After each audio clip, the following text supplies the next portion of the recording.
Selfies. We've all been stopped by someone who wasn't paying attention because they were taking one. Millennials are expected to post 25,000 selfies in their lifetime. 24 billion of them were posted on Google servers in the year 2015. In a study of university students in India, more than half of them took 1 to 4 selfies a day. And I'm definitely not selfie obsessed, but I did post 8 selfies on Instagram in 2017. They can be dangerous too. Just last Friday, a man celebrating his graduation in Kenya slipped and drowned in a river while taking a selfie. And there are a lot of cases where people have just gotten too close to wildlife for that ever so popular post.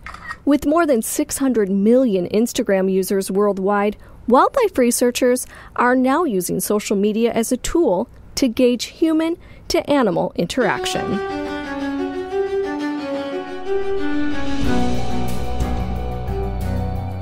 Happy New Year. This is a Wavelengths Surface Interval. I'm Betsy Brown.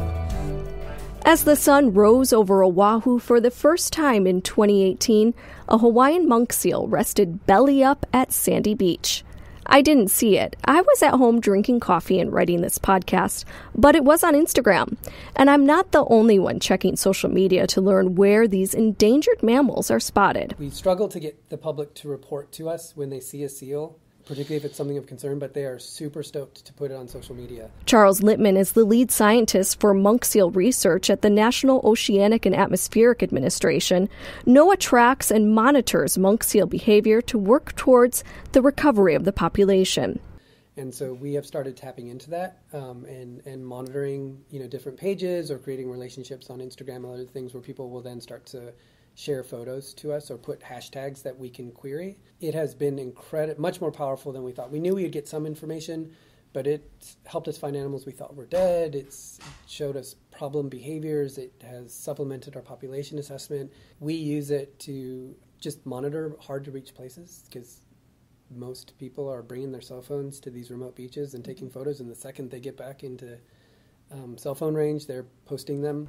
And who wouldn't want a selfie with a monk seal on a remote beach? The downside of it, as Mark, the person who's leading this study, Mark Sullivan, would say, is it's good information, but this whole sort of obsession with selfies and this does increase disturbance. So we're kind of making, in some of these cases, some lemonade out of some lemons. Monk seals weigh about 500 pounds. So while they are cute, they can be incredibly dangerous if you get too close.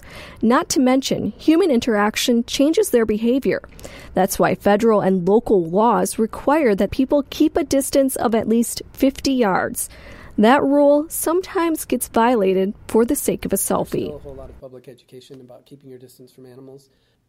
But we did learn that by and large, at least the things that are posted, most people are doing the right thing. Monitoring social media also helps NOAA gauge the public attitudes about seals and find out if any seals have gotten too comfortable around humans. The first people that are going to notice a seal behaving weird are quite often tourists, but they don't know to report. But they'll post this, I had this amazing interaction with a monk seal.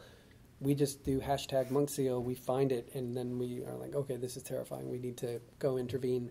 So next time you see a monk seal, it's a good idea to report it to the NOAA Monk Seal Hotline. I'll post that number in the show notes. But also, hey, share it on Instagram. We all love looking at monk seals.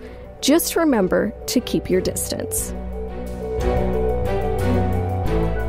A little programming note, I called this a wavelength surface interval because it's a break between the programming I'd planned. Basically, the holidays, an unexpected injury that kept me off my feet, and some extra hours at work caused me to get behind on recording and writing. Wavelengths will be back again in a couple of weeks. Our theme music is by Sean Kish.